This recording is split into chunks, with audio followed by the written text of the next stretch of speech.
What if the moment you thought your life was almost over was actually the moment everything began again? I didn't expect love to knock on my door at 84, especially not in a hospital room that smelled like antiseptic and quiet endings. I was supposed to be the old man in the bed, waiting politely for time to finish its work. Instead, I found myself staring at a woman who made me feel something I thought had died with my wife. You might think that sounds foolish at my age. I thought so too, and yet there it was. She was my nurse. Calm hands, tired eyes, the kind of voice that makes chaos sit down and listen. At first it was routine, medication, blood pressure, reminders to eat. But then there were the conversations nobody saw. She asked about my life, not just my symptoms. She laughed at my stories, even the ones that rambled. She listened like every word mattered. Do you know how rare it is, at nearly 90, to feel seen instead of managed? I hadn't felt that in years. After my wife died, the house became a museum of things nobody touched. My children visited less. They were busy, which is another word for far away. Grief became something I wore like a second skin, invisible but heavy. I stopped expecting surprises. Then this nurse walked in with coffee she wasn't supposed to bring and said, "Tell me about her. Not the illness. My wife." Who she was before the sickness took her piece by piece, and I did, for hours. Somewhere between memories and tears, something shifted. I started looking forward to mornings again, to her footsteps in the hallway, to the way she scolded me gently for pretending I wasn't in pain. Was it gratitude? Was it loneliness trying to dress itself up as love? I kept asking myself that question, terrified of the answer, and even more terrified of the truth that maybe it didn't matter. My heart, stubborn as the rest of me, was waking up. At 84. Who would believe that? I barely did.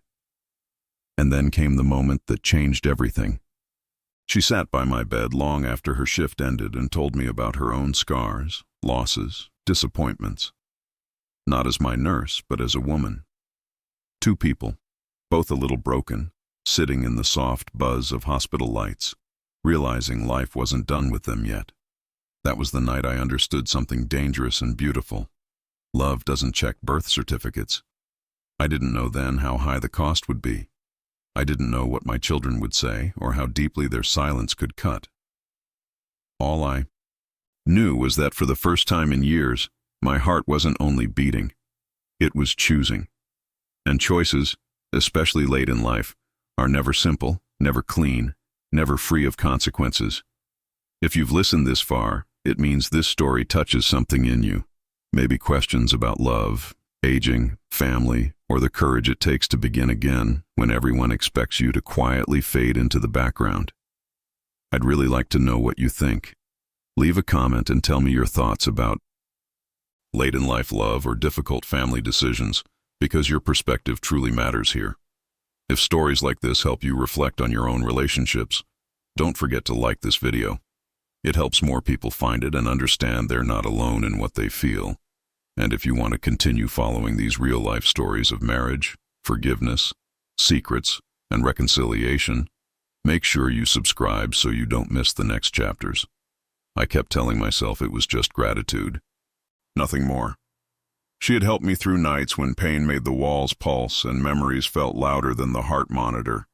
Gratitude is safe, acceptable, almost expected for a patient my age. But why did I feel a spark of panic when she switched shifts? Why did the room feel colder when she wasn't there?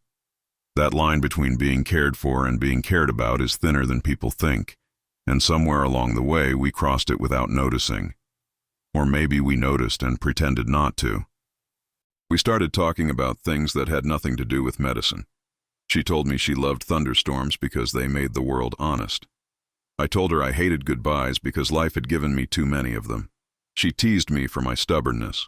I teased her for pretending she wasn't tired. Those small, ordinary moments became something I waited for, like secret appointments with life itself.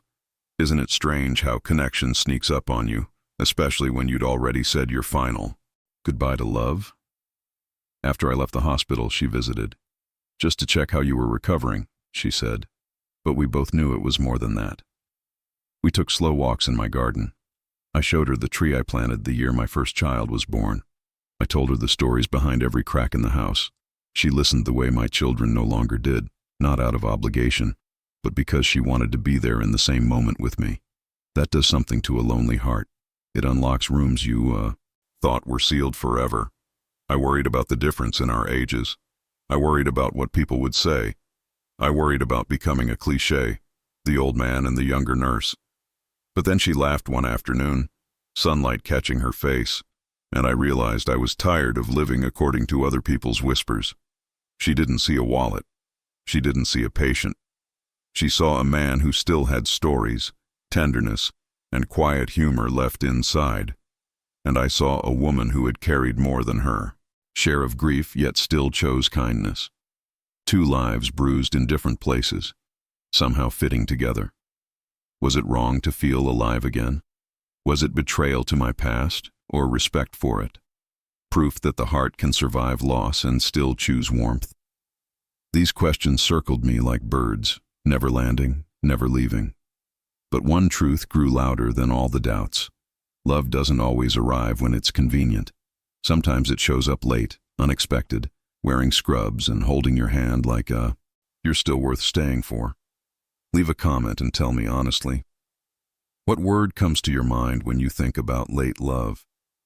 Can you love two people across different lifetimes of the same heart? That question haunted me more than any doctor's prognosis ever did.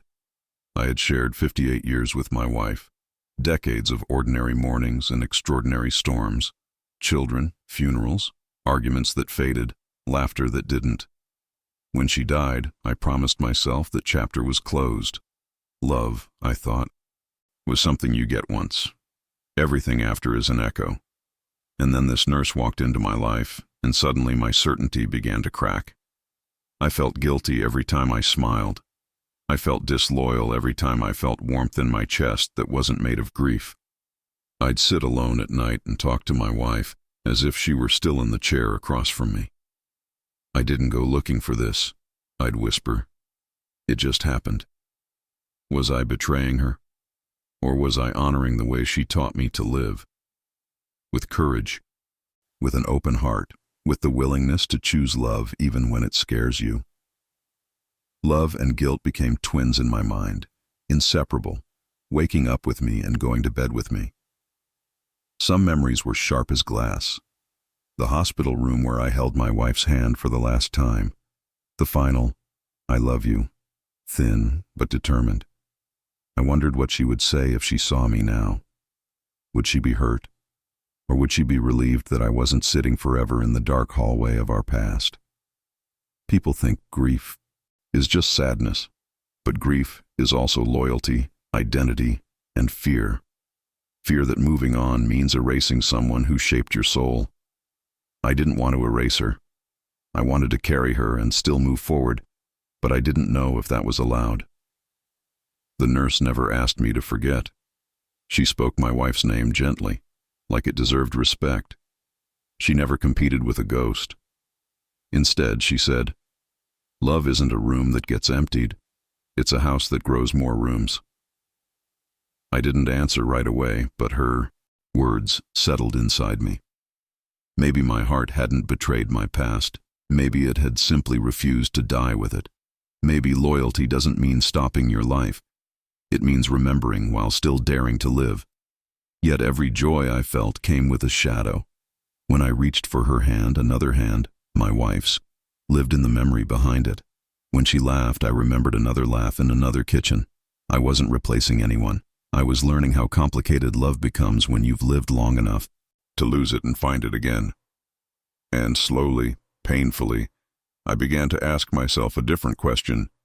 If my wife had been the one left behind, would I have wanted her to stay frozen in our past, or to find warmth again in someone else's presence? The answer frightened me by how simple it was. There comes a moment when hesitation becomes its own kind of suffering. I was 84, and every doctor's appointment was a quiet negotiation with time. One evening, we were sitting at my kitchen table, 2 cups of Tea between us, laughter fading into a long, honest silence.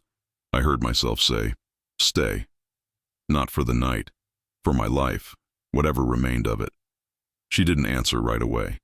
She looked at me the way people look at the ocean before stepping in, aware of both beauty and danger.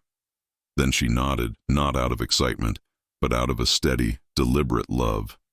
That was when the decision stopped being a thought and became a life.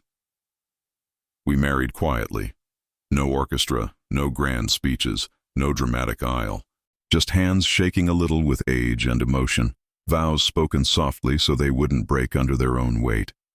I felt something I hadn't felt in years. Not youth, but presence. A sense that the days ahead, whether many or few, would be chosen days, not just endured ones. I thought my children would see that. I believed, naively, that happiness, even late happiness, would be self-explanatory. I was wrong. When I told them, the air changed. My son's voice went cold first. My daughter's went sharp. They didn't hear I found companionship. They heard replacement, betrayal, threat. Accusations came fast, that she wanted money, the house, control.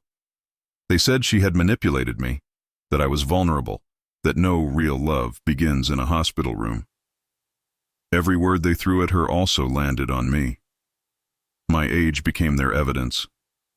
My feelings became a diagnosis. I had never felt so old, or so unseen by the very people I had raised. I tried to explain it wasn't about inheritance or erasing their mother. It was about loneliness that sits beside you at breakfast.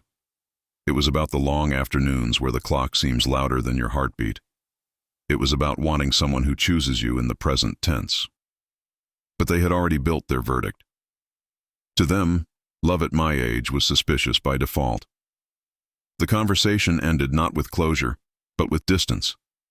That heavy, invisible kind that moves into the house and doesn't leave. Their last words still echo. Do what you want, but don't expect us to be part of it. Then came silence. Not the peaceful kind, the punishing kind. No calls, no visits.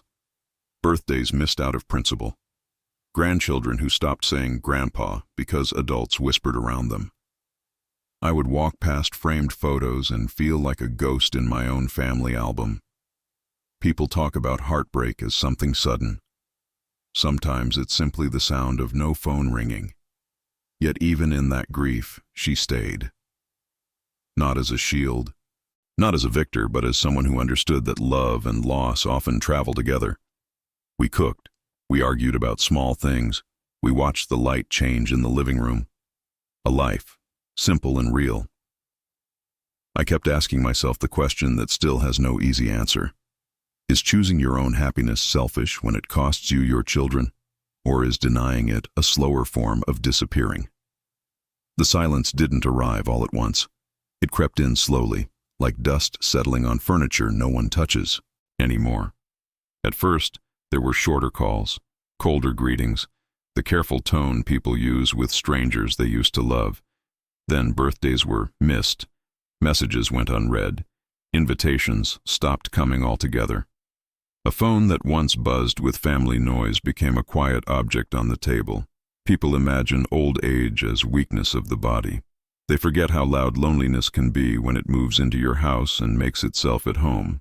I would walk past the photographs on the wall, small hands, holding mine at the beach, sleepy faces on Christmas mornings, first bicycles, first heartbreaks, and those pictures spoke louder than my children did. They reminded me that love had once been simple, uncalculated, not yet twisted by fear, inheritance, suspicion. I'd catch myself talking to those frames like they could answer back. Do you remember back then, when you needed me? Memory became both comfort and punishment, a movie I couldn't stop replaying. There were nights when I rehearsed, conversations we never had.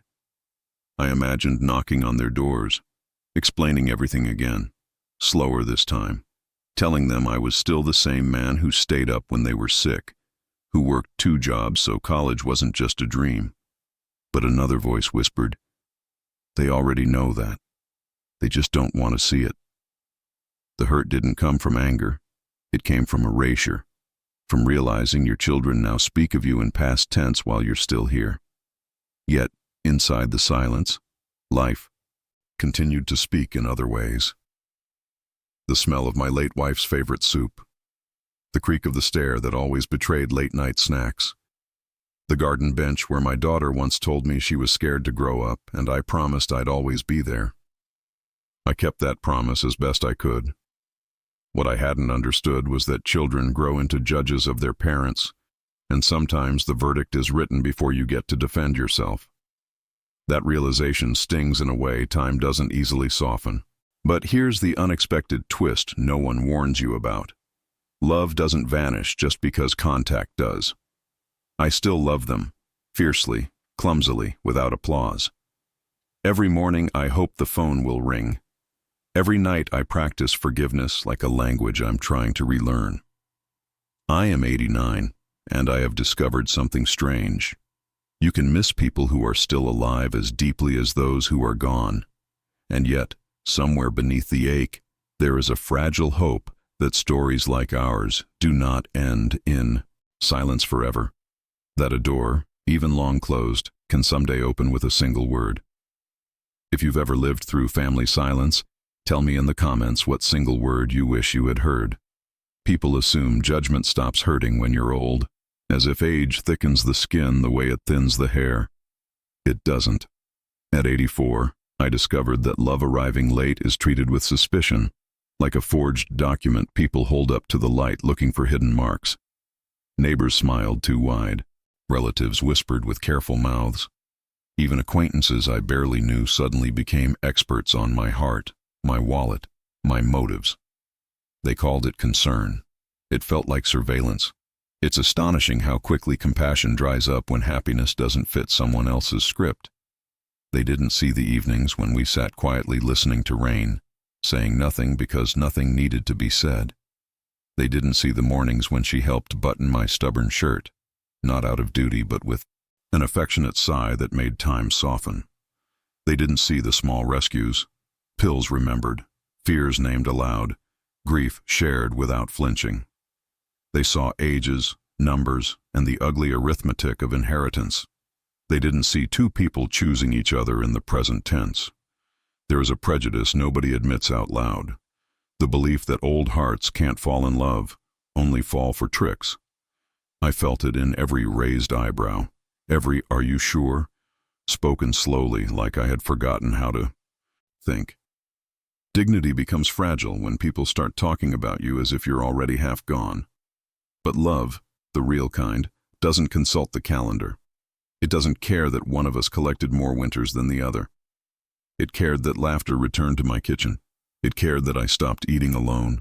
It cared that life, which had been shrinking, started widening again. She faced judgment too, the harsher kind. People questioned why a younger woman would marry an older man unless there was something to gain. They ignored the nights she worked double shifts, the sacrifices, the patience it takes to love someone whose body slows before the mind is ready to accept it. She told me once, "People see age, I see you." I believed her not because the words were pretty, but because she lived them daily, without performance. Love is proved in routines, not speeches. Still, the chorus of doubt lingered.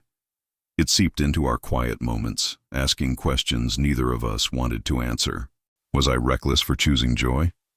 Was she destined to carry the blame for my happiness? And beneath it all, a softer question pulsed. How much of our lives do we owe to other people's comfort? I didn't have a clean answer. What I knew was this. Life had already taken so much from both of us. Refusing the gift placed right in front of us felt like another form of surrender. At 89, mornings are quieter. Not empty, just quieter in a way that makes every sound feel important. A kettle boiling. A chair being pulled back. Her footsteps in the hallway. My life is smaller now in miles, but wider in meaning. I have love in my house and silence in my family, and I carry both like two uneven weights in each hand. People think age brings answers. It doesn't. It simply removes the noise so the real questions echo louder. Do I feel guilt? Yes. Not the sharp kind that screams, but the slow-burning one that murmurs, could you have done it differently? I wonder whether I failed my children by choosing my own happiness, or whether I failed myself for so many years by believing my life was already finished. Both things can be true at once. Love made me brave. Love also made others angry. Choices don't stop having consequences just because your hair turns white.